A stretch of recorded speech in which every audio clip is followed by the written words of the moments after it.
All right, we're rolling. We're rolling. You know what I'm saying? We're rolling.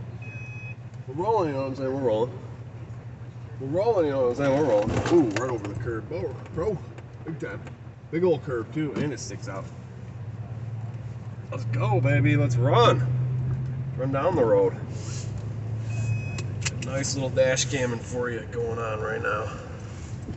It's real inclement weather. This guy's just been fucking around. I don't know what the fuck he's doing. He must have seen this stick.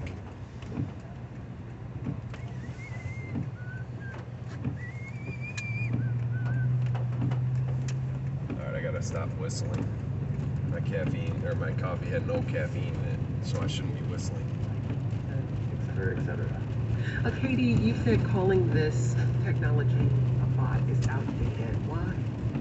Well, I think that it's kind of hard to think about all the different ways that something could exist.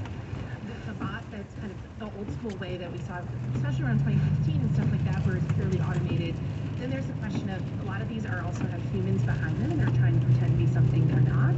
There's also, is it AI generated? So is it a human but they've used an AI generated image behind it? So the definition can get really nuanced in terms of what these things look like. And folks that are trying to really sway the public narrative. We're at Common Road in Groesbeck, I believe. Like Meta, Google, traveling and others have gotten really eastbound good at ish. detecting the automated bots. And right here is going to be a king of buds. Bad actors have They're on construction right now, getting the heating and air conditioning, A and B motors it used to be. All right, we're going to pause for the light. We're off. Bot control have called me everything from a cannibal to a pedophile, have issued death threats to me simply for asking questions in good faith of politicians I once immensely respected and who I now have no respect for. Brian, thanks for that message. Have you had any encounters with bots on social media? If so, we want to hear from you. Email us at 1a@wamu.org. Alex, is there any way to trace who's in charge of these bots?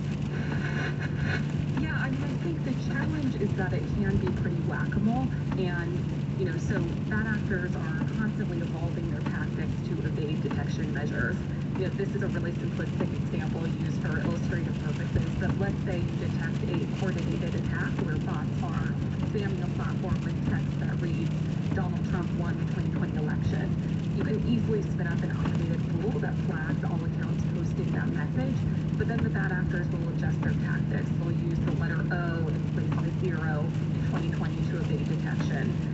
I think additionally, platforms are reluctant to introduce too much friction that will deter well-intentioned people from using Then we'll their hit service. Utica south, and we hit this down to, verify identity, forms of ID, for example, or biometric checks that risk privacy. Pausing the lights. All right, we're back. But typically, the way that platforms are detecting these bot accounts is, via a combination of machine learning to train algorithms to detect bot activity, and then also, humans to perform review or investigative analysis to identify clusters of accounts. Oh man, I'm tired. Oh yeah. Message. What he thought were bots that seem to be sharing content in support of certain politicians, but also attacking him. Look, the internet can be the worst. I'm not even. It's the worst. And is it easy to discern between what is a social media pile-on and what are actually bots being directed to silence dissent or to silence people who are asking provocative questions? Is there a way to tell the difference? Very challenging, and as Katie pointed out before, there's always a person and say things on a bot-driven account, on an account that's normally automated. And so it can be very, very challenging to suss out whether or not it's actually a bot or it's a person. And these days, the propagandists, the people that are pushing this content, they are very pragmatic. They'll use a group of people if they need to use a group of people that are coordinated. They'll use bots. It just very much depends upon what they're trying to achieve and how. And so, sometimes I think that there's a degree of care that we should practice when we're thinking about whether or not we call something a bot or not, like it's actually a person. And in terms of how these bots or influence campaigns are used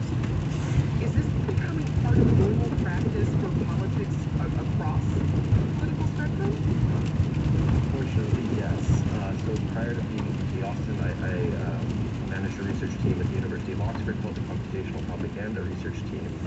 During my time there, we cataloged the ways in which governments around the world were using keeping it away with doing all of this stuff in the past decade and often found out. Let's turn back to our voicemail box. Here's Cass again from New Jersey. I do think that bots have a significant part to play the divisiveness of modern social media. You can have a public discussion and bots can join in without you necessarily realizing, and then you can get polarized who may have been a bit more of a direct and respectful conversation. And I think bots sharing false information and convincing other people that it is real in a way that makes them angry towards others can definitely spark some of that hateful conversation that we tend to see sort of spewing out of people's mouths on them. People have always been hateful. I do think that bots can definitely serve an agenda in making people more hateful than they reasonably would be. Cass, thanks for that message. We're talking to Sam Woolley. He's the director of the Propaganda Research Lab at University of Texas at Austin. Also with us is Katie Harbath. She's the Global Affairs Officer for Duco Experts. That's a technology consulting company. And Alex Popkin. She's the Vice President of Trust and Safety at Web Purify and moderates content for companies like PBS, Allstate, and Microsoft.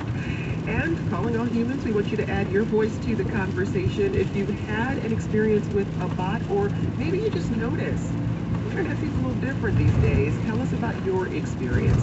Email us at 1a@wamu.org. Now coming up, what are social media platforms doing to stop bots, if anything at all? I'm Jen White. This is 1A.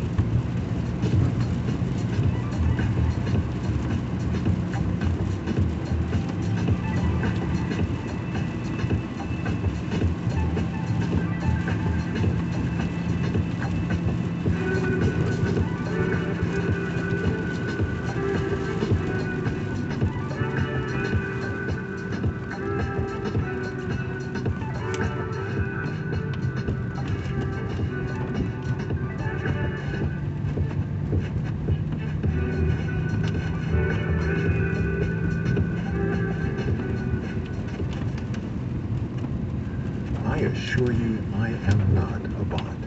Good morning. You're listening to 1A on Michigan Radio. I'm Christopher Johnson. Yeah, you're a and for bot. my company, for the You're a Michigan bot. Radio Speaker Series event. All right, over and out.